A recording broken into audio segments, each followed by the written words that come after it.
சண்முகம் பரணி சீரியலேருந்து சூப்பரான ஒரு ப்ரோமோ வந்திருக்கு. நம்ம அதை பற்றி தான் இந்த வீடியோக்குள்ளே நம்ம பார்க்க போகிறோம். நம்ம வீடியோக்குள்ளே போகிறதுமே நம்ம சேனலுக்கு யாரெல்லாம் சப்ஸ்கிரைப் பண்ணலாம் அவங்களாம் சப்ஸ்கிரைப் பண்ணிக்கிடுங்க. பக்கத்தில் உள்ள பெல் பட்டனை கிளிக் பண்ணிடுங்க. வாங்க வீடியோக்குள்ளே போகலாம். இசைக்கு எதாவது காட்டுறாங்க. இசைக்கு வந்து திடீர்னு எனக்கு வயிற்ற வலிக்கு அப்படின்னு சொல்லிட்டு அவங்க அப்படியே வந்து கீழே விழுந்துருந்தாங்க. இதை பார்த்துட்டு அவங்க வீட்டில் உள்ள அவ்வளோருமே அதிர்ச்சி அடைகிறாங்க. இப்போ பாக்கியமும் வந்துருந்தாங்க. என்னடி ஆச்சு உனக்கு அப்படின்னு சொல்லி கேட்கும்போது, அத்தை எனக்கு தெரியல, எனக்கு நல்லா வலிக்குது அப்படிங்கிறாங்க. இதனால என்ன பண்ணுறதுன்னு தெரியல. சரி நம்ம உடனே பரணிக்கு ஃபோன் பண்ணுவோம் அப்படின்னு சொல்லிட்டு பரணிக்கு வந்து ஃபோன் பண்ணுறாங்க. பரணி பார்த்தோம்னா அவங்க வெளியூருக்கு போகிறதுக்காக அவங்க ஆட்டோவில் போயிட்டுருக்குறாங்க. இந்த பக்கம் பார்த்தோம்னா சண்முகத்தை தான் காட்டுறாங்க. சண்முகம் வந்து ரொம்பவே சோகத்தோடு அவங்க கோயிலில் உட்காந்துட்டு இருக்கும்போது அப்போ ஒருத்தவங்க வந்து சொல்கிறாங்க, நேர்த்தி கடை பண்ணணும், சாமிக்கு வந்து இத்தனை கூட தண்ணி வந்து அபிஷேகமாக பண்ணணும், ஆனால் வந்து என்னால் பண்ண முடியாது, இங்கே வேறு யாராவது இருக்காங்களோ அப்படின்னு கேட்கும்போது அப்போ சண்முகம் வந்து நான் பண்ணுறேன் அப்படின்னு சொல்லிட்டு அவங்க வந்து நேர்த்தி கடனை பண்ணிட்டு இருக்கிறாங்க. அப்போ வந்து சிவபாலன் வந்து ஓடி வராங்க. அப்போ வந்து இன்னொருத்தவங்க சொல்கிறாங்க, என்ன சண்முகம் உன்னால் இந்த நேர்த்தி கடனை பண்ண முடியுமா, ஏன்னா வந்து நிறைய தண்ணியை வந்து எடுத்து சாமிக்கு அபிஷேகம் பண்ணணும், உன்னால் முடியுமான்னு கேட்கும்போது என்னால் முடியும் அப்படின்னு சொல்லிட்டு சண்முகம் வந்து அதை செய்துட்டு இருக்கிறாங்க. எப்படியாவது நான் பரணி கூட ஒன்று சேர்ந்துடணும் அப்படின்னு நினச்சிக்கிட்டே இதை பண்ணிகிட்டு இருக்கிறாங்க. அப்போ சிவபாலன் வந்து ஓடி வராங்க. என்னடா என்ன ஆச்சு அப்படின்னு சொல்லி கேட்கும்போது அத்தான் அத்தான் அப்படின்னு சொல்லவும் என்னென்ன விஷயத்த சொல்ல அப்படிங்கிறாங்க. இசைக்கு அண்ணி கன்சீவாக இருக்கிறாங்க அப்படிங்கிறாங்க. நான் சித்தப்பாவாக போகிறேன், நீங்கள் மாமாவாக போகிறீங்க அப்படின்னு கேட்க சொல்லவும் இதை கேட்டதுமே சண்முகம் வந்து ரொம்பவே சந்தோஷப்பட ஆரம்பிச்சிருந்தாங்க. அடுத்து பார்த்தோம்னா அவங்க வீட்டுக்கு கிளம்பி வந்துட்டு இருக்கும்போது இங்கே வந்து பரணிக்கு ஃபோன் பண்ணுறாங்க. உடனே வந்து பரணி வந்து வெளியூருக்கு போகாமல் அவங்க நேராக அங்கே வீட்டுக்கு வந்துருந்தாங்க. சண்முகத்தோட வீட்டுக்கு உள்ளே வரும்போதே அவங்க அப்படி யோசனை பண்ணிகிட்டே இருக்கிறாங்க. அப்புறம் அதுக்கப்புறமா வந்து வீட்டுக்குள்ளேயே வந்துருந்தாங்க. வந்ததுமே இசைக்கு செக் பண்ணி பார்த்துட்டு அவங்க இந்த விஷயத்த சொல்லுவாவும் அதுக்குள்ளே மருந்தெல்லாம் கொடுக்கும்போது உடனே வந்து அவங்களுக்கு வயிறு வலி நின்று போயிடுது. அப்போ இசைக்கு வந்து கர்ப்பமாக இருக்கிறாங்க அப்படின்னு சொன்னதுமே குடும்பத்தில் உள்ள அவ்வளோருமே சந்தோஷப்பட்டுட்டு இருக்கிறாங்க. அது மட்டும் இல்லை 3 மாதத்துக்கு அவர் ரொம்பவே ரெஸ்ட் எடுக்கணும், அவர் ரொம்பவே ஜாக்கிரதையாக இருக்கணும், அவளுக்காக நாங்கள் இருக்க சம்மதிக்கிறேன் அப்படின்னு இசைக்கு சொல்லவும் இதை கேட்டதுமே குடும்பத்தில் உள்ள அவ்வளோருமே சந்தோஷப்படுதாங்க. ஆனால் ரத்னா மட்டும் கொஞ்சம் எரிச்சலாக தான் இருந்துட்டு இருக்கிறாங்க. அடுத்து சண்முகமும் வீட்டுக்கு வந்ததுமே அவங்க இசைக்கியை பார்த்துட்டு ரொம்பவே சந்தோஷப்பட்டுட்டு இருக்கிறாங்க. அப்போ வந்து அவங்க சண்முகம் சொல்கிறாங்க, இசைக்கு ஒன்னால தான் இன்னைக்கு இந்த குடும்பம் ஒன்று சேர்ந்துருக்குது, அந்த அப்பன் முருகன் வந்து நம்மளை கை கொடுத்து தூக்கி விட்டுட்டான் அப்படின்னு சொல்லவும் உடனே இசைக்கு வந்து அண்ணா அப்படின்னு சொல்லிட்டு அவங்க வந்து கையை பிடிச்சி அவங்க அழுதுகிட்டு இருக்கிறாங்க. எதுக்கு நீ இப்போ அழுதுட்டு இருக்கிற, நம்ம வீட்டில் ஒரு நல்ல விஷயம் நடந்திருக்கு, இப்போ எதுக்கு நீ அழுதுகிட்டு இருக்கிற அப்படின்னு சொல்லிட்டு இசைக்கியோட கண்ணீரை வந்து அவங்க தொடச்சி விட்டுட்டு இருக்கிறாங்க.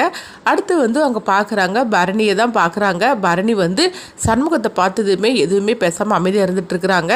அப்போ பாக்கியம் சொல்கிறாங்க, இசைக்கு உன் உடம்ப பார்த்துக்கட்டி ஏதாவது ஒன்றுன்னா எனக்கு ஃபோன் பண்ணி சொல்லு அப்படிங்க சொல்லவும் அப்போ பரணி கிட்டையும், பரணி உன்னை நினச்சா எனக்கு ரொம்பவே பெருமையாக இருக்குது, நீ வந்து வெளியூருக்கு தான் கிளம்புன, ஆனால் இசைக்கு இப்படி ஒரு பிரச்சனைன்னு சொன்னதுமே ஓடோடி வந்த பற்றியா, உன்னை நினச்சா எனக்கு ரொம்பவே பெருமையாக இருக்குது அப்படின்னு சொல்லவும் அப்போ பரணி சொல்கிறாங்க, இசைக்காக நான் வந்து வெளியூருக்கு போகிறத வந்து நான் தள்ளி வச்சிருக்கிறேன் அப்படின்னு சொல்லிட்டு அவங்க பரணி வந்து இந்த மாதிரிக்கு நான் முடிவு எடுத்திருக்கிறேன் அப்படிங்கிறாங்க. அவளுக்காக நான் அந்த வீட்டில் இருக்கிறேன் அப்படிங்கவும் உடனே வைகுண்டம் வந்து பரணிகிட்ட வந்து சொல்கிறாங்க, பரணி நீ வந்து இந்த மாதிரிக்கு ஒரு முடிவு எடுத்து நினச்சா எனக்கு ரொம்பவே சந்தோஷமாக இருக்குமா, இசைக்கு என்னதான் இருந்தாலும் நீ வந்து வெறுக்கலை பார்த்தியா, இசைக்கு மட்டும் இல்லை எங்களையும் நீ வெறுக்கலை, அதனால தான் நீ ஓடோடி இங்கே வந்திருக்கிற, அவளுக்கு ஒரு பிரச்சனைன்னு சொன்னதுமே நீ வந்து என்ன ஆசைப்பட்டியோ அதை கூட தள்ளி வச்சுக்கிட்டு நீ அவளுக்காக ஓடோடி வந்தது மட்டும் இல்லாமல் இங்கே இருக்குன்னு வேற சம்மதிக்கிற பற்றியா, எனக்கு வந்து உன்னை நினச்சா ரொம்ப பெருமையாக இருக்குமா அப்படின்னு சொல்லவும் அப்போ பரணி சொல்கிறாங்க, அங்கே பாருங்கள் நான் இசைக்கியாக மட்டும்தான் இந்த வீட்டில் நான் இருக்கனே தவிர வேறு எந்த காரணமும் கிடையாது அப்படின்னு சொல்லவும் சண்முகம் வந்து சிரிச்சிட்டு இருக்கிறாங்க. அடுத்து பார்த்தோம்னா பரணி வந்து அவங்க ரூமுக்குள்ளே போகவும் அப்போ சண்முகம் வந்து அங்கே வராங்க. வந்ததுமே பரணிகிட்ட வந்து, பரணி நான் உனக்கு ரொம்பவே நன்றி சொல்கிறேன் பரணி அப்படிங்கும்போது, இங்கே பாரு நீ ஒன்றும் எனக்கு சொல்ல வேண்டிய அவசியமும் இல்லை, நீ என்கிட்ட பேச வேண்டிய தேவையும் கிடையாது, நான் தான் சொல்லிட்டோம்ல ஏற்கனவே, உனக்காக ஒன்று நான் அந்த வீட்டுக்கு வரல, நீ யாரோ நான் யாரோ அப்படிங்கிறாங்க. ஆனாலும் சண்முகம் வந்து எதுவுமே சொல்லாமல் அவங்க சிரிச்சுக்கிட்டு இருக்கிறாங்க. அடுத்து பார்த்தோம்னா வந்து அடுத்த நாள் ஆகுது. அப்போ இசைக்கு வந்து எந்திரிச்சு சின்ன சின்ன வேலையெல்லாம் செய்துட்டு இருக்கும்போது பரணி ஓடி வந்து தடுக்கிறாங்க. ஏட்டி நான் தான் உங்ககிட்ட சொன்னோம்ல நீ எந்த வேலையும் 3 மாதத்துக்கு செய்யக்கூடாது, நீ வந்து ரெஸ்ட்டில் இருக்கணும்னு, நீ எதுக்காக இந்த வேலையெல்லாம் செய்துட்டு இருக்கிற அப்படிங்கும்போது, என்ன பரணி இந்த மாதிரி சொல்லிட்டு இருக்கிற, அப்போ வீட்டு வேலையெல்லாம் நான் தானே செய்துட்டு இருக்கிறேன், இப்போ வீட்டு வேலையை அதே மாதிரி நான் செய்கிறேன் அப்படிங்கிற சொல்லவும் நீ ஒன்றும் செய்ய வேண்டாம், அதை நானே செய்துக்கிடுதேன், நாங்கள் இத்தனை பேர் இருக்கும்போது நீ எதுக்காக இந்த வேலையெல்லாம் செய்துட்டு இருக்கணும், நீ பேசாமல் ரெஸ்ட் எடுத்தாலே போற அப்படிங்கவும் அப்போ முத்துப்பாண்டி வந்து அவங்க பரணி கிட்ட சொல்கிறாங்க, நீ இந்த குடும்பமே வேண்டான்னு சொல்லிட்டு உதறி தள்ளிட்டு போன, எனக்கு எவ்வளோ கவலையாக இருந்து தெரியுமா, ஆனால் இசைக்கு ஒரு பிரச்சனைன்னு சொன்னதுமே நீ ஓடடி வந்த பற்றியா, அதுதான் வந்து நீ சொல்ல பொண்ணாக்கி இந்த குடும்பத்தை விட்டு பிரிஞ்சு உன்னால் இருக்க முடியல, இந்த குடும்பத்துக்கு ஒரு பிரச்சனைன்னு சொன்னதுமே நீ ஓடி வந்து பார்த்தியா, அங்கே தான் நிற்கிற அப்படின்னு சொல்லவும், நீ என்னதான் இருந்தாலும் சரி தான், நீ வந்து சண்முகத்துக்கு மேலே கோவத்தோடு போனாலும் ஆனால் ஏதாவது ஒரு பிரச்சனைனா அது ஒன்றால் தாங்கிக்க முடியாமல் ஓடி வந்துட்ட அப்படின்னு சொல்லிட்டு இருக்கவும், அப்போ வந்து பரணி வந்து எதுவுமே பேசாமல் அமைதியாக இருந்துட்டு இருக்கிறாங்க. அப்போ அங்கே சண்முகம் வரவும் முத்துப்பண்ணி அங்கேருந்து கிளம்பி போகிறாங்க.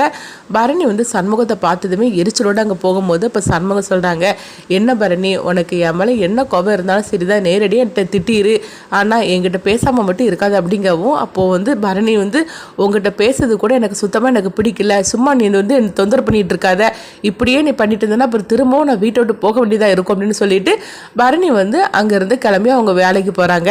இங்கே பார்த்தோம்னா வந்து பாக்கியமும் சிவபாலனும் வீட்டுக்கு வரவும் சவுந்தரபாண்டியும் பாண்டியமாலையை தான் கட்டுறாங்க. அப்போ வந்து பாக்கியம் சொல்கிறாங்க, இந்த வீட்டுக்கு ஒரு வாரிசு வந்தாச்சு அப்படிங்கிறாங்க. இது கிட்டதுமே சவுந்தரபாண்டியும் பாண்டியமாலும் அதிர்ச்சி அடைகிறாங்க. உடனே வந்து பாக்கியம் சொல்லிட்டு இருக்கிறாங்க, இந்த வீட்டுக்கு ஒரு வாரிசு வந்தாச்சுது, அந்த வாரிசு வந்ததுக்கு அப்புறமா தான் இவர் கொட்டம்லாம் அடங்க போகுது அப்படின்னு சொல்லிட்டு இருக்கவும், அது மட்டும் இல்லை பரணியும் வந்து அங்கே சேர்ந்துட்டா சண்முகத்தோடு அப்படின்னு சொல்கிறாங்க. இது கிட்டதுமே சவுந்தரபாண்டி இன்னும் அதிர்ச்சி அடைகிறாங்க. என்னதாங்க நடந்துட்டு இருக்கு அப்படின்னு சொல்லிட்டு அவங்க அதிர்ச்சி அடையவும் பாக்கியம் அங்கே இருந்து கிளம்பி போயிருந்தாங்க. அப்போ வந்து சவுந்தரபாண்டி சனியன் பாண்டியமா அவங்க 3 பேர் தான் காட்டவும், பாண்டியம்மா சொல்கிறாங்க, இங்கே என்னதாலாம் நடந்துட்டு இருக்குது அப்படிங்கும்போது, அதுதானக்கா எனக்கும் ஒன்றும் புரிய மாட்டேங்குது, பரணி வெளியூருக்கு போகிறதானே சொல்லிட்டு போனால் அவள் என்னென்னா சண்முகம் வீட்டுக்கு போயிருக்கிறா, இந்த இசைக்கு வேற வந்து கர்ப்பமாக இருந்துட்டு இருக்கிறாளா, ஐயோ நம்ம என்னெல்லாம் நினச்சோமோ அதெல்லாம் நடக்காமல் நம்ம நினைக்காதெல்லாம் நடந்துக்கிட்டு இருக்குது அப்படின்னு சொல்லவும், இது இப்படியே விட்டுறக்கூடாதுல்ல அவ்வளோதான் அப்படின்னு சொல்லும் போது, இப்போ என்னதான் பண்ணுறதுக்கு அப்படின்னு சொல்லிக்கிட்டு சவுந்தரபாண்டி பெரிய அதிர்ச்சியோடு இருக்கிறாங்க. அடுத்து என்ன நடக்கும்னு சொல்லி நம்மளும் வெயிட் பண்ணி பார்க்கலாம்.